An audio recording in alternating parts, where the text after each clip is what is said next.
আসসালামু আলাইকুম।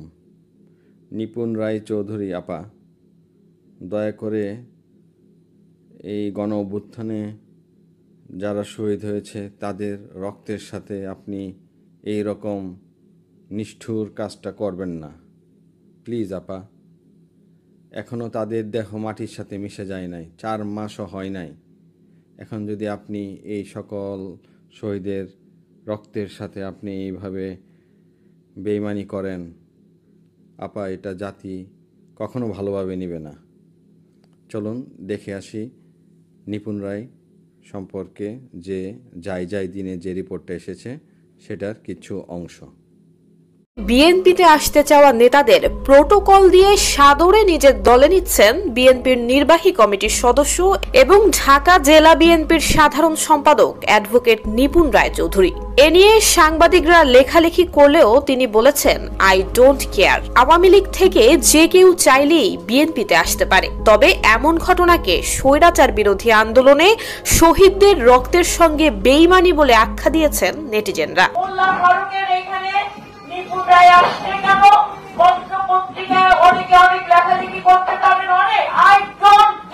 এ বিষয়ে জানতে নিপুণ রায়ের সঙ্গে মুঠোফোনে যোগাযোগ করা হলে তিনি বলেন, আওয়ামী লীগ থেকে যারা বিএনপিতে আসতে চাইছে তাদেরকে এতদিন চাপ দিয়ে আওয়ামী লীগে রাখা হয়েছে, এখন তারা চাইলে বিএনপিতে এসে নিজের অবস্থান তৈরি করে নিতে পারেন। এ নিয়ে কেউ বিশৃঙ্খলা সৃষ্টি করলে তিনি ছেড়ে দেবেন না। আর এ বিষয়ে সাংবাদিকরা লেখালেখি করলেও তার মাথা ব্যথা নেই। যদি কেউ ইচ্ছাকৃতভাবে দলের মধ্যে কোনো বিশৃঙ্খলা সৃষ্টি করতে চায়, সেক্ষেত্রে আমরা ছাড় দেব, কিন্তু ছেড়ে দেব না, ঠিক আছে?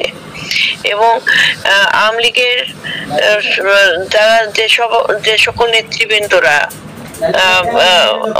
আগে বিএনপির সাথে ছিল, পরবর্তীতে আওয়ামী লীগের সাথে চাপ সৃষ্টি করে তাদেরকে নিয়ে যাওয়া হয়েছে, যারা আসতে চায় আসুক, সমস্যা নাই, কাজ করবে, কাজ করে তারপরে তারা করবে, কাজের মাধ্যমে তাদের অবস্থান তৈরি হবে।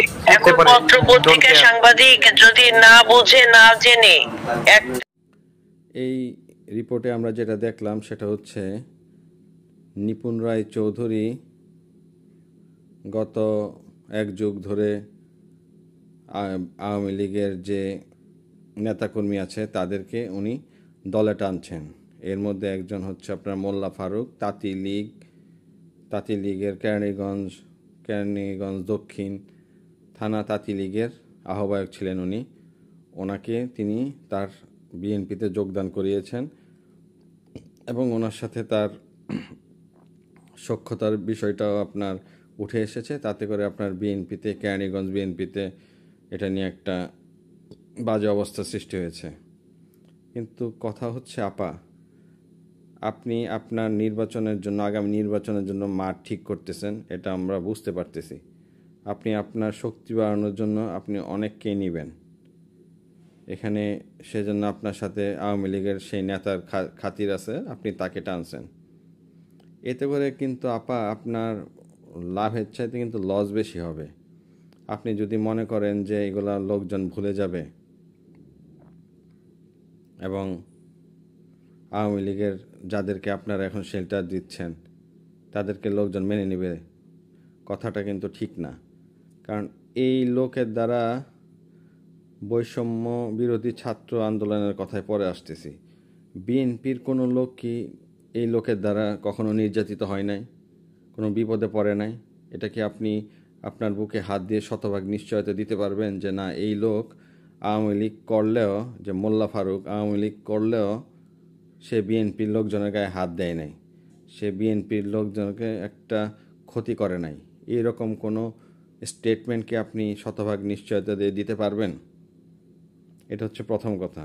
অবশ্যই আমার ধারণা পারবেন না, কারণ যারা আওয়ামী লীগ করছে তারা বিএনপি বলেন অন্য তাদের বিরোধী মতকে তারা একদম পায়ে পিষাই ফেলছে, পায়ের তলায় নিয়ে তারপরেও পিষছে, যতদিন মন চাইছে পিষছে।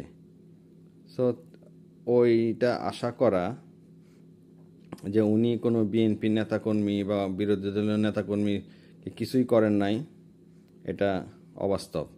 তারপরে আপনি আপনার নির্বাচনের করবেন আপনি আপনার দলীয় স্বার্থে আপনি ওনাকে আপনার দলে টানছেন। কিন্তু আমার কথা হচ্ছে এটা বিএনপির হাইকমান্ড থেকে আসলে কি বলা হয়েছে যে এই ধরনের লোকদেরকে টানা যাবে কি না। তারপরে দেখেন 5ই আগস্ট যে ঘটনাটা হয়েছে আমাদের দেশের স্মরণকালের সবচাইতে নৃশংসতা যুদ্ধের পরে, যে স্বৈরাচার শেখ হাসিনা যা করছে গণ অভ্যুত্থানের সময়, এই লোক কি তার সাথে জড়িত ছিল না? সে কি ধোয়া তুলসী পাতা ছিল? তার এই গণ অভ্যুত্থানে বিরোধী সরকারি দলের হয়ে সে কি কোনো অন্যায় করে নাই? আপনি কি এখানেও আপনার শতভাগ নিশ্চয়তা দিয়ে বলতে পারবেন যে না, এই লোক এই বৈষম্য বিরোধী ছাত্র আন্দোলনের সময় একদম ফেরেস্তার মতো ছিল, সে কোনো মারামারি রাহাজানি ছাত্র জনতার উপর কোনো ধরনের কোনো আক্রমণ করে নাই, তার যত কর্মী আছে তারা একদম সুবোধ বালকের মতো বাসায় বসে বসে ফিডার খাইছে? আপনি নিশ্চয়তা দিতে পারবেন? পারবেন না। তাহলে যে লোক, আপনি এখন যে বড় গলায় কথা বলতেছেন, আপনি যে এখন আগামী নির্বাচনের জন্য দল গোছাচ্ছেন, যারা আপনাকে এই কাজটা করে দিছে ছাত্র জনতা, তাদেরকে যারা মারছে আপনি তাদেরকে কাছে টানতেছেন। এটা কিন্তু আপা খুবই অন্যায়। এভাবে কিন্তু আপা আপনার রাজনৈতিক অনেক বিবেচনা আছে, আপনি একজন লয়ার, আপনি আমার চাইতে 1000 গুণ বেশি বুঝেন। কিন্তু আপা এটাও ঠিক, আপনারা যেহেতু আইনের ছাত্র, এখানে আপা আপনারা যখন একজন